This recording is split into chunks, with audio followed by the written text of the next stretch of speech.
ce comportement-là oui. des musulmans. De la même sorte, quand on parle avec des musulmans qui vivent aussi en Europe et qui profitent de l'occasion pour ne pas travailler, avoir seulement des enfants, plusieurs enfants pour bénéficier des allocations, etc. Et qui même essaye d'utiliser la ruse par rapport au système social que ces pays-là ont fourni pour leurs citoyens. Un musulman ne doit pas vivre comme un parasite. Voilà. Ne peut pas vivre comme un parasite dans une société. Il doit vivre comme un citoyen à part entier qui agit de tous les droits, mais il a des devoirs aussi de citoyenneté par rapport à l'ensemble des citoyens de ce pays-là. Il doit fournir des efforts, il doit travailler, il doit porter une certaine plus-value pour la société. Non pas rester comme un parasite comme ça et bénéficier du système social. C'est une mauvaise image que dégage un certain nombre de nos confrères qui vivent au sein des communautés fortement non musulmanes et qui donnent et qui dégagent cette mauvaise image. Ouais. Très bien. Bon, salam alaikum. Ma question est qu'en 1998, j'ai lancé les 7 pierres de Rajm, lapidation, à la fois. 7 pierres à la fois. C'est pas Jamarat. À la fois parce qu'il y avait beaucoup de monde et je ne pouvais pas les lancer une à une. Ouais. J'ai fait fidia. Non, c'est pas. Donner le menton de mouton à mouton, c'est pas le fidia. C'est pas fidia, c'est le hadi. Le hadi, le mouton. Le hadi, voilà. Est-ce suffisant ou sinon? Non, c'est suffisant, ça va. Mais les amis, c'est ça. Avant qu'il revienne. Mais il peut, sinon, il peut. Qu'est-ce que je dois faire? Merci d'avance. Il a des roussemma. C'est-à-dire, s'il a donné comme sacrifice le hadi, lorsqu'il était là-bas, la valeur ma'lish, s'il n'avait pas de la valeur, s'il a jeûné pendant 3 jours là-bas et qu'il rajoute 7 jours après son pèlerinage, c'est aussi fiable quand quelqu'un... il a déjà donné le montant du mouton. Il a donné le montant du mouton là-bas. Sinon, s'il l'a pas donné, il peut charger quelqu'un d'autre qui va au pèlerinage, Inch'Allah, et qui va, après le pèlerinage, lui faire, avec l'intention du donneur, un hadi. Voilà. C'est clair. Inch'Allah. Ce n'est pas une chose pour refaire, c'est-à-dire ce n'est pas une excuse pour refaire tout le pèlerinage. Docteur Djouli, il y a une question qui me paraît un peu... Une question de Sarah de Tours. Trouve une question, comment demander le pardon à son mari en tout respect? Merci. Je ne sais pas qu'est-ce qu'on entend en tout respect. En tout respect, je ne sais pas, c'est... on demande toujours le pardon en tout respect. Hein. Il faut pas seulement avoir de l'orgueil, de l'estime de soi. Le fait de demander le pardon, c'est un acte de respect. Déjà, c'est un acte de respect et c'est un acte aussi de... Apparemment, si je reformule la question, comment demander le pardon sans perdre le respect de son mari? Peut-être, voilà. Mais est-ce que lorsqu'elle demande le pardon, donc elle va avouer quelque chose Peut-être, je sais pas. Elle a peur, elle craint de perdre le respect de son mari, donc elle doit dans ce cas... Si c'est une chose que son mari n'a pas su encore, qu'elle le garde pour elle comme un secret, ça sera mieux pour la continuité du couple. Oui. Il y a parfois des choses qui ne se disent pas. Et pour préserver le respect mutuel. Voilà, pour préserver ce respect-là et pour prolonger en quelque sorte la vie commune. Parfois, il y a des secrets, quand on les avoue, peut-être peuvent percuter en quelque sorte, bousiller toute la vie commune, la vie du couple. Il faut être intelligent, de ne pas dire tout. Et Allah subhanahu wa ta'ala.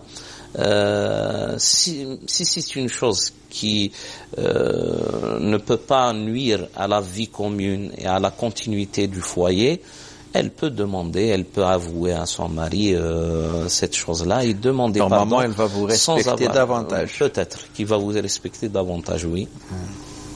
Et puis, il faut essayer aussi de chercher les bons moments pour en parler des problèmes. C'est pas dans les moments de colère, des moments de dispute, des moments de fatigue du mari ou vice versa, bien sûr. C'est-à-dire demander le respect, c'est un signe de noblesse d'âme, d'esprit. Demander le respect ou demander pardon. Ah, demander le pardon. Demander le pardon, bien sûr, oui, bien sûr. Le fait de demander le pardon, c'est un signe de noblesse d'âme. De noblesse. Oui. Parce qu'il y en a des gens qui ne se remettent jamais en cause. Bien sûr. Il y en a des gens qui font des erreurs au quotidien. Ils font des erreurs au quotidien, mais ils ne se disent jamais que j'ai fauté. J'ai toujours... je suis jamais dans le tort, moi. Ils disent que je suis jamais dans le tort. J'ai toujours raison. J'ai toujours raison. Là aussi, c'est un mauvais comportement. Il faut être médiocre. Auprès d'Allah subhanahu wa ta'ala. Ce n'est pas une bassesse de demander pardon. Au contraire, c'est une élévation de l'âme envers Allah subhanahu wa ta'ala. C'est là vraiment peur. Ouais. Que ça va nuire, peut-être, à la vie commune. Qu'elle le garde pour elle. Non, on rappelle notre sœur Sarah, le hadith du prophète sallallahu alayhi wa sallam, an-nadamu tawba. Le fait de regretter quelque chose, déjà Allah. Le fait de se sentir et de sentir le remords. C'est du repentir. En soi, déjà c'est du repentir. Il y a un compagnon qui est venu auprès du prophète sallallahu alayhi wa sallam pour avouer un péché. Même qu'il a insisté, le prophète sallallahu alayhi wa sallam a voulu qu'il garde cela pour lui, qu'il ne l'enlève pas le voile d'Allah subhanahu wa ta'ala par rapport à ce comportement-là. C'est-à-dire, parfois, il faut laisser des secrets pour soi et les mettre dans notre cheminement envers Allah subhanahu wa ta'ala comme moyen de rapprochement à Allah Azza wa Jal, parce que parfois c'est le début d'un bon cheminement vers Allah Azza wa Jal commence d'abord par l'inkisar, c'est-à-dire de se rabaisser par rapport à ses péchés et de se remettre en question. رب طاعة رب معصية أورثت ذلا وانكسارا خير من طاعة أورثت عزا واستكبارا. C'est-à-dire parfois je dis pas par le destin, mais quand même par la conséquence des circonstances, etc. On est poussé à commettre des erreurs, des péchés. Mais dans notre cheminement, on va voir que ces péchés-là étaient vraiment la belle cause pour se rapprocher d'Allah subhanahu wa ta'ala. C'est الحكمة قلتها لي بعدها ربما فتح لك باب العمل وما فتح لك باب القبول. ربما قضى عليك بالذنب فكان سببا للوصول. الله. سببا للوصول. C'est ça. أغلب التوبات الصحيحة qui dit après un regret profond. C'est vrai. Un regret profond, ندم وعزم على عدم. هذا هو le vrai cheminement, si on peut dire. Là, une question, docteur Jo, qui vient à chaque fois, je ne sais pas pourquoi les gens se posent, parce que les faux débats, le problème, et les faux mouftis qui se proclament, autoproclament des mouftis, et pour les photos, c'est haram et interdit en religion pour les mettre dans nos chambres, ou dans une chambre où on fait la prière, est-ce qu'on entend ici et là? Voilà, on entend ici et là, on a dit. Merci de nous guider. Vous savez que c'est vrai que le prophète sallallahu alayhi wa sallam a éduqué une communauté musulmane qui doit être une communauté très très très loin de toute idolâtrie. Et puis l'idolâtrie qui existait en ce temps-là se basait sur l'estimation, c'est-à-dire de tout ce qui est image, les idoles, les images vénérées en quelque sorte. C'était ça ce que appelaient les gens auparavant باللغة العربية الصورة وأشد الناس عذابا المصورون. Ça ne veut pas dire celui qui prend un portable, qui prend un appareil téléphonique ou un appareil photo et qui fait un arrêt sur une image quelconque, qui est considéré comme le musawwir au temps du prophète sallallahu alayhi wa sallam. Al-musawwir au temps du prophète alayhi wa sallam, c'est celui qui façonne une petite statuette comme ça en lui donnant une âme qui doit être vénérée, que ça soit en l'appelant, je sais pas quoi, le dieu du vent, ou là le dieu du voyage, ou là le dieu et on les adore après. Il va au marché, il va les vendre comme s'ils ont une force exercer sur les humains. C'est ça le musawwirun. C'est cela. Mais si on parlait plus loin encore, il y a des savants, même les statues. Voilà, bien sûr. Tant qu'il n'y a pas la crainte de les adorer, et عندهم دليل يقول لك داود في القرآن يصنعون له تماثيل. سليمان يصنعون له تماثيل. Donc lorsqu'il n'y a pas cette crainte, il n'y a pas cette crainte. Donc c'est les beaux-arts. Voilà, très bien. Et puis même, il y a une transition peut-être. Oui, nous allons, si vous permettez bien, nous allons continuer petite transition. Et nous revenons après, Inch'Allah, restez avec nous.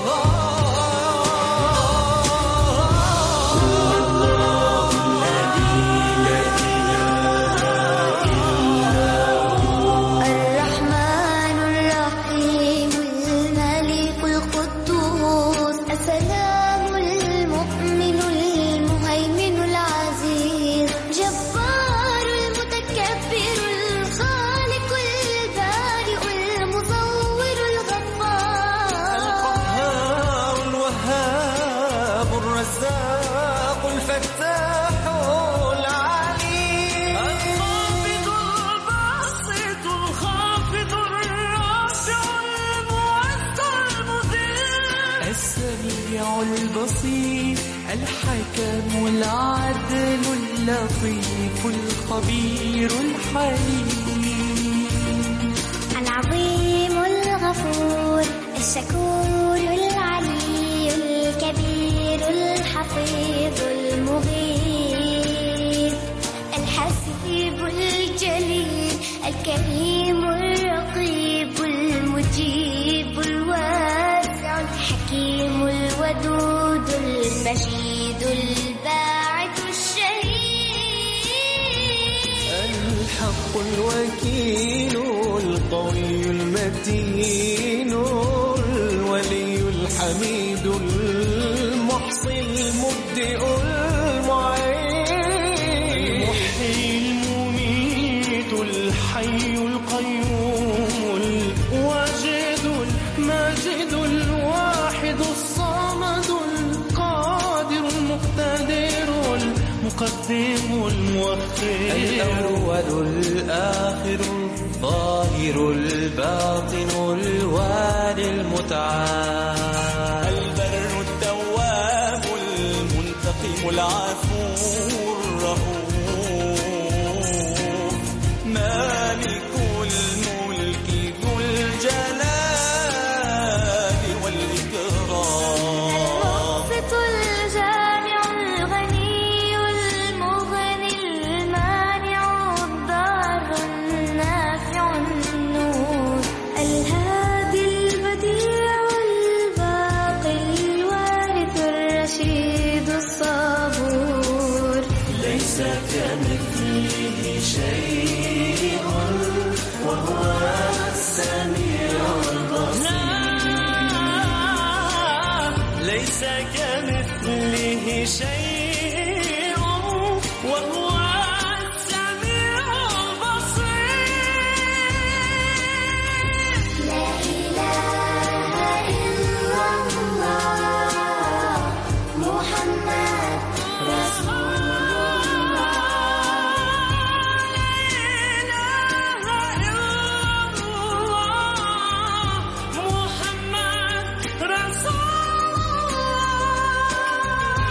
لا إله إلا الله محمد رسول الله لا إله إلا الله محمد رسول الله لا إله إلا الله محمد رسول الله La ilaha illallah, Sayyiduna Muhammad Rasulullah sallallahu alayhi wa sallam. Dr. Johi, nous revenons. Si vous voulez, on va reprendre un petit peu La question des discussion photos. sur la question de la photo. Parce que il y en a qui induisent les gens en erreur. Soi-disant que délaisser la photo, etc., ça rapproche d'Allah Azza wa Jal. Même il y a des fouraqis qui pratiquent la ruqya, en venant chez quelqu'un, ils leur disent ah, vous avez des photos, vous avez des cadres, vous avez comment que ça, bien sûr que les djinns vont circuler, ils vont prendre l'image, etc. Ça, c'est des fausses informations. Allah Azza wa Jal n'a jamais dit ainsi. Le prophète alayhi salam n'a jamais dit ainsi aussi. Alors que Allah Azza wa Jal, quand il parle de la tswir, ce qu'on on appelle aujourd'hui la photographie, ce n'est pas la même chose. C'est-à-dire musamma wahid زوج حوايج. اسم واحد لزوج مسميات. استغفر الله، اسم واحد لزوج مسميات. لما يقول هو الذي يصوركم في الأرحام كيف يشاء. Est-ce qu'il nous façonne dans les ventres de nos mères sous forme de clichés, sous forme de pages comme ça, ou il nous façonne avec toutes les dimensions d'un être humain, où il y a des mains, d'un être vivant. Ce n'est pas la même chose. Il faut jamais ramener les mêmes noms d'il y a 1400 ans et les appliquer sur ce qui est de notre époque ou là de notre ère. As-Soura d'aujourd'hui n'est plus As-Soura d'il y a 1400 années. Maintenant, on est dans une époque où l'image joue un grand rôle. On est sur les télévisions, on est sur Internet, on est sur des profils de journaux, de magazines, etc.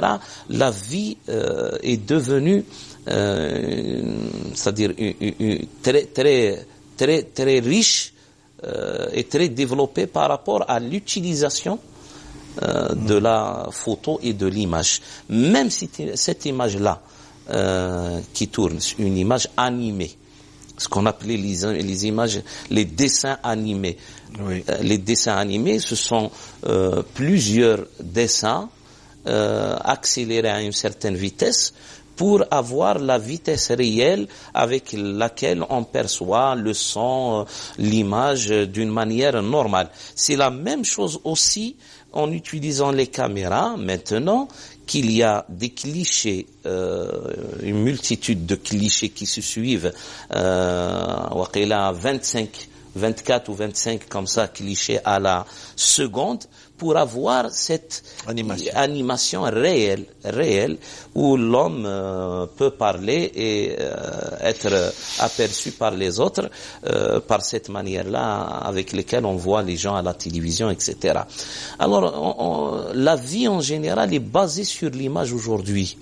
On ne peut pas avoir des fatwas qui négligent cette nécessité politique, culturelle, scientifique, économique, etc., de par l'image, et parler aux musulmans, à la communauté musulmane, avec des fatwas arriérés. C'est comme si on est au XVIe siècle, où Copernic a été, je sais pas, zigoué ou là, on va dire, par l'Église, par le fait qu'il a dit que la Terre tourne autour autour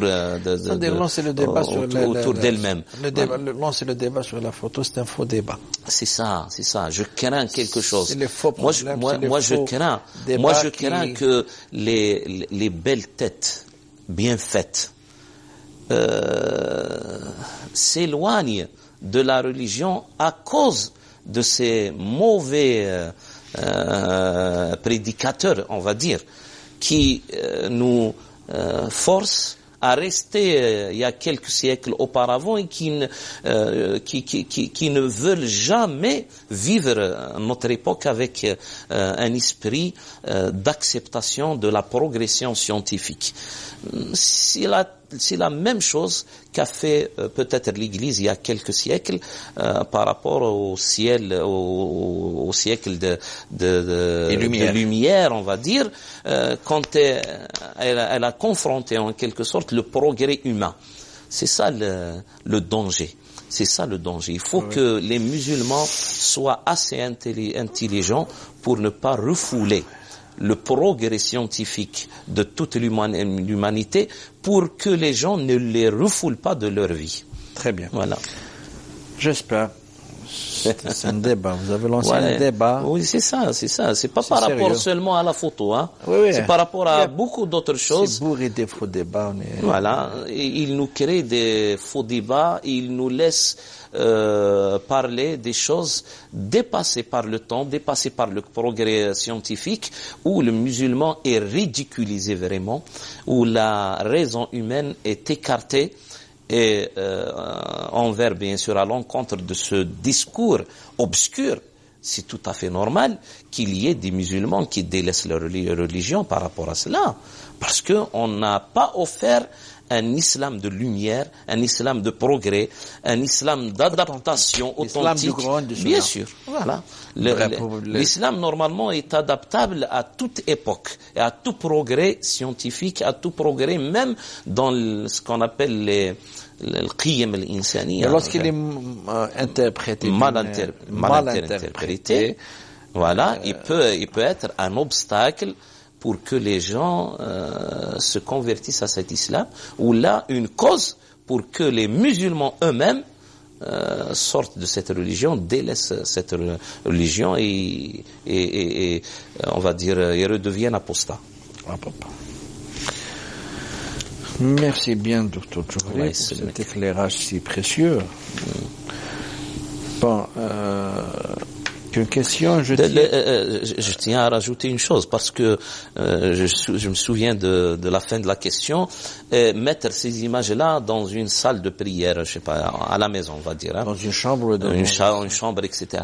Parce que même dans cela, il y a un hadith rapporté qui dit que le prophète sallallahu alayhi wa sallam avait quelques rideaux dans la chambre d'Aïcha, de sa femme, radiyallahu anha, où un cheval, un grand cheval a été dessiné auparavant avec des ailes. Et le prophète alayhi salam faisait sa prière derrière ce rideau-là, c'est-à-dire qu'il était vers la qibla de la prière du prophète sallallahu alayhi wa sallam. Et il a fait la prière pendant plusieurs jours. En ne se rendant pas compte qu'il y avait plus de 300 idoles. Non, je parle pas de la Kaaba. Je parle du rideau dans la chambre de Aïcha. Et puis il a fait même la prière à Kaaba, même que le Kaaba, la présence de 300 idoles. Mais je parle d'un autre hadith où le prophète sallallahu alayhi wa sallam a demandé à Aïcha de tirer en quelque sorte ce rideau-là où a été dessiné un cheval avec des ailes, et d'en fabriquer avec ce rideau-là des couvertures pour des oreillers. Ça veut dire que le prophète sallallahu alayhi wa sallam n'a jamais déchiré, n'a jamais mis le feu à ce rideau parce que peut-être c'est une forme d'idolâtrie par rapport à notre adoration entre nous et Allah subhanahu wa ta'ala. Il n'a fait que le tirer de la direction de la Qibla et le mettre de côté. Très bien. Seulement. On peut étaler sur ces questions parce que ça revient à chaque fois et c'est malheureux. Bon, la question, docteur Johid, je suis une femme divorcée depuis 7 ans. Elle est divorcée, j'ai 51 ans et mère de 2 enfants, dont un enfant handicapé, raison pour laquelle nous vivons en France. Pour cet enfant, il est handicapé. J'ai rencontré un homme, lui aussi divorcé, père d'un petit garçon qui vit actuellement avec sa mère. Un homme très croyant, très gentil, avec toutes les qualités que peut avoir un bon musulman. Alhamdulillah. De son côté, toute sa famille est heureuse pour nous. Contrairement à ma famille, et en particulier mon cher père, qui était et est toujours contre cette union. Subhanallah. Il s'imagine que c'est le fait que je réside en France et que j'ai une situation stable qui intéresse cet homme. C'est totalement faux et je sais de quoi je parle. Je suis très proche de mes parents et je veux pas en aucun cas leur causer le moindre chagrin. Et en même temps, je suis une femme mûre et très réfléchie. Et mes décisions, je ne les prends jamais à la légère. Est-ce que je dois renoncer à l'homme que j'aime et que Dieu a mis sur mon chemin pour faire plaisir à mon père ou dois-je maintenir ma décision et l'épouser malgré son refus? Dans ce cas, comment doit-on procéder? Quelle est la position de notre religion, l'islam, dans notre cas? Du moment que vous avez 51 ans, Déjà. vous étiez déjà marié, vous avez des enfants, vous avez le statut de ce qu'on appelle, ce qu'a appelé le prophète sallallahu alayhi wa sallam, al-thayyib. Al-thayyib, c'est-à-dire barakallahu fik, c'est une femme mûre qui a de l'expérience dans la vie, elle connaît sa situation, elle est assez mûre c'est-à-dire pour mettre des projets en exerce, on va dire. Alors vous avez toute la liberté de prendre un mari, bien sûr, avec les conditions, la condition qu'il soit musulman, c'est avec ça. Les détails. Alhamdulillah. Par rapport aux détails de la question. Mais votre père n'a aucune autorité sur vous par rapport à votre mariage. Il n'a aucune autorité. Le prophète alayhi salatu wassalam nous dit لا تنكح البكر حتى تستأذن وإذنها صومتها ولا الأيم حتى تستأذن ولا الأيم حتى تستأمر وهي أحق بنفسها من وليها. Avec cette précision-là, c'est-à-dire s'il y a litige entre elle et son tuteur, on va dire. Pour préciser, al-thayyib, il y a la femme qui s'est déjà mariée, veuve ou divorcée. Dans les deux cas, elle s'appelle al-thayyib. Alors, surtout qu'il y a une chose. Vous avez 51 ans, vous avez des enfants, un handicapé, vous avez besoin d'un homme à vos côtés, auprès de vous. Et puis quand on parle des parents qui ont déjà vécu leur vie, quand on parle d'une femme qui a 50 et qui a atteint 51 ans, ça veut dire que ses parents, au moins, ils ont 70 ans et plus. Voilà. Et pourquoi vous vous mettez sur le chemin de vos enfants, aux parents? C'est un conseil que je donne toujours aux parents. Et pourquoi vous vous mettez sur le chemin du bonheur de vos enfants, que ce soit votre fille, que ce soit votre fils, etc. Parce que j'en connais des cas comme ça, j'en connais des cas où les parents créent des problèmes pour quelqu'un Et puis il arrive même à laisser l'idée du mariage de côté, il lui bousille toute la vie, il lui enlève toute envie de construire un foyer, etc. Rien pour la femme. Voilà. Là, elle en a tout le droit de se marier, même pas avec le consentement. C'est dans son intérêt, apparemment. C'est dans son intérêt. Alors, faites vite, mariez-vous, Inch'Allah. Et si vos parents vous aiment, ils aimeront vous faire plaisir et ils aimeront voilà, que vous atteigniez votre bonheur. Très bien, docteur. Je tiens une question, peut-être que c'est la dernière. Je tiens tout d'abord à vous présenter mes remerciements pour vos avis et conseils religieux. J'aimerais bien savoir, du point de vue religieux, la conduite à tenir concernant le partage d'un bien hérité de notre Père, Allah yarhamou, dont j'ai été mandaté. Oh. J'ai procédé à l'établissement de la Freda, mais avant son exécution. Oui. Mon grand frère décède en France, laissant derrière lui une femme de confession chrétienne Oui. et 5 enfants. Oui. Par conséquent, j'ai dû refaire la Freda dans laquelle figurent ces 5 enfants, à l'exception de son conjoint. Oui. Aujourd'hui, certains héritiers me demandent d'exclure les 5 neveux français pour le motif d'avoir été baptisés à leur naissance et reçu leur communion. Donc, mais est-ce qu'ils se considèrent, ces enfants-là, voilà. Donc ces derniers perdent leurs droits conformément à la loi algérienne qui stipule qu'un non-musulman ne peut hériter un musulman. Et un musulman ne peut hériter aussi d'un autre adepte d'une autre religion. Ce n'est pas la question. C'est réciproque. Hein? Bon, ce n'est pas la question. Là, non, c'est une petite précision. Les biens hérités par le père. Ouais. Mais concrètement, que dois-je faire, sachant que je ne dispose d'aucune preuve écrite? Voilà, c'est ça. Donc, voilà. Alors, même que ces enfants-là ont été baptisés à l'église, etc., mais peut-être qu'ils se considèrent musulmans. Hein. Donc il nous faut d'autres détails. Il nous faut d'autres détails. Il faut nous donner d'autres détails. S'ils contestent qu'ils sont musulmans. Ben là, qu'ils sont baptisés par Ada.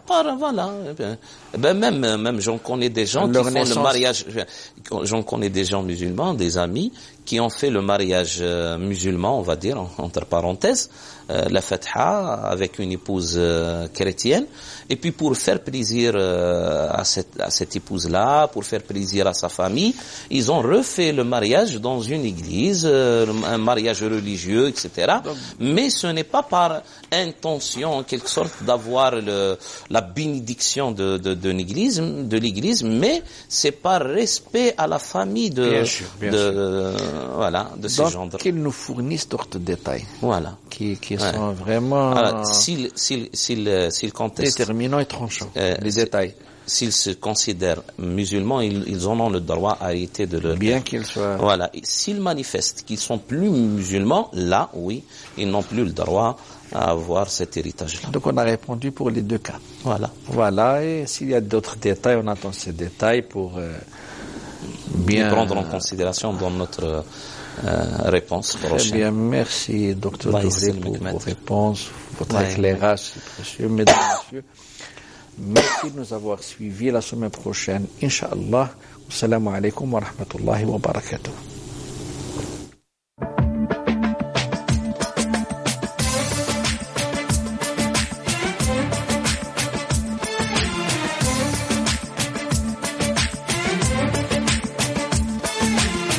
يا رب العالمين الله الله صل على طه الأمين الله الله في كل وقت وحين الله الله املأ قلبي باليقين الله الله ثبتني على هذا الدين الله الله واغفر لي والمسلمين الله الله بربي جل الله الله الله ما في قلبي غير الله الله الله على الهادي صلى الله الله الله لا إله إلا الله الله الله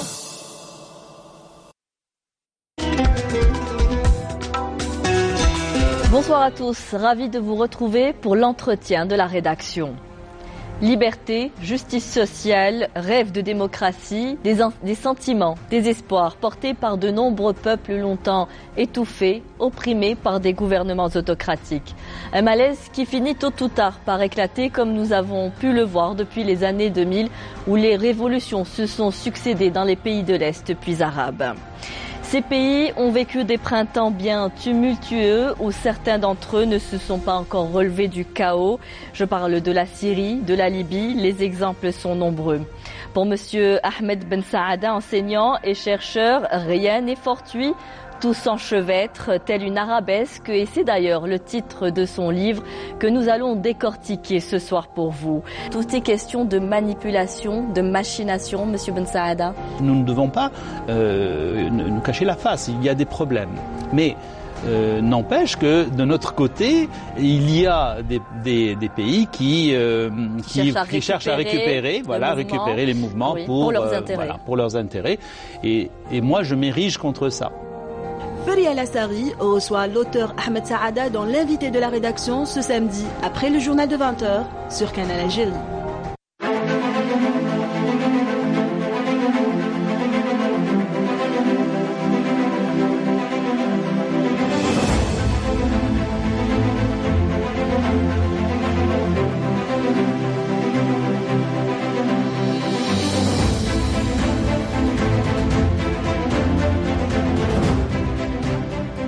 Canal Algérie accompagne la communauté algérienne à l'étranger dans le déroulement de l'élection présidentielle du 12 décembre 2019. Une émission spéciale fil rouge ce dimanche sur Canal Algérie.